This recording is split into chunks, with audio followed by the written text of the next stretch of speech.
It's literally insider trading. It's Kashi. That you Maybe can bet I'm on wrong. everything you Oh, can fix. Yeah. Wait a You minute, fix your is own that bets. real? You get access to a tweet before he makes it, and then you could bet on that tweet? How's that legal? We'll see. Wait a minute, what is this? Trump sued over Truth Social advance access sale. Look at him online in the Oval Office. Who's It's so telling fit. him this is a good idea? I feel like I need Nobody's to be closer telling him to shit.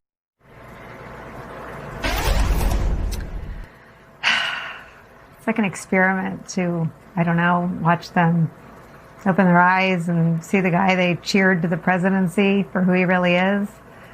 And it's not a terrible question, right? Who's telling Trump it's a good idea? That was, of course, Joe Rogan and Shane Gillis, uber famous podcaster and comedian, respectively, this afternoon, just shooting the you-know-what, talking about the latest corruption, latest service being offered by Donald Trump's social media company that now allows customers, people who pay for it, to gain access to Trump's market-moving missives on Truth Social for a mere $100,000 a month. And they're correct, of course, to question its legality. The service is already being sued by two media companies who, in their lawsuits, call it corrupt and unconstitutional. We're back with Brendan and Melissa. Brendan's group, the Public Integrity Project, is one of the groups that filed that suit against Truth Social.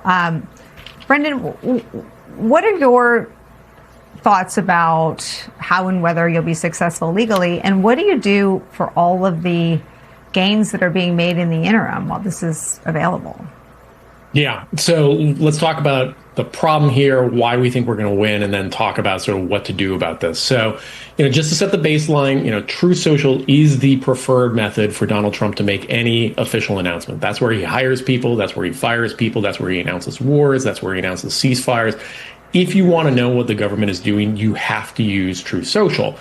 And the scheme here is to provide, and I'm quoting Truth Social itself, market-moving statements from the president, vice president, FBI director, and other top leaders in the government, early access to those who are willing to subscribe for, as you said, $100,000 a month. And Truth Social has already said that they have a number of people signed up and that they're actually looking to expand the service to potentially encompass gambling or betting. So literally facilitating, people taking bets on what the president's going to say in his official announcements. So that just seems profoundly corrupt, absurdly corrupt. And it is also unconstitutional. It's unconstitutional under the First Amendment. The government can't discriminate in who it gives information to. So once it decides to make information public, it can't say, I'm going to withhold this information because you refuse to, for instance, contribute to the president's private company.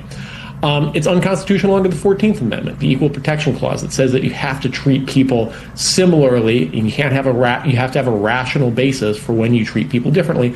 There's no rational basis here, between distinguishing who gets information, whether they give a ton of money to the president or not.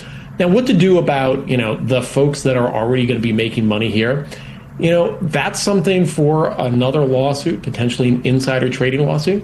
It's also the work of potentially a future Department of Justice. This is the kind of scheme where people are making money off of inside information that hopefully Department of Justice that respects the rule of law is going to prioritize.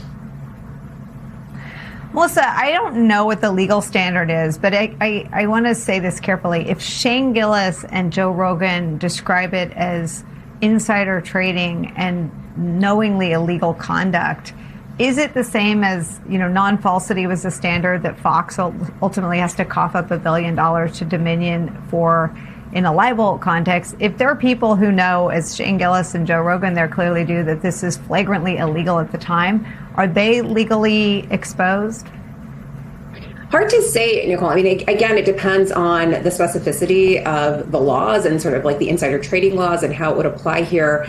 And, obviously, there is a real problem with the president using this as a means of publicizing, as he puts it, market-moving information and making it available on some kind of advance basis to those who have paid for the service in advance. So, I mean, at the very least, it is incredibly, incredibly unethical and raises a number of problems, some of which may be statutory violations. What I think is so interesting about Brendan's lawsuit is that the point that they're making goes beyond this question of insider trading. It is about the basic framework of a democracy where the media is available as an accountability institution. If the president has bypassed the traditional media by releasing all of this information on Truth Social, his own privately controlled portal, and the media has to get early access in order to be able to cover the government in the same way as these people who have this early access, that's an unconstitutional condition. There is a requirement in the Constitution for freedom of the press to be able to cover government institutions.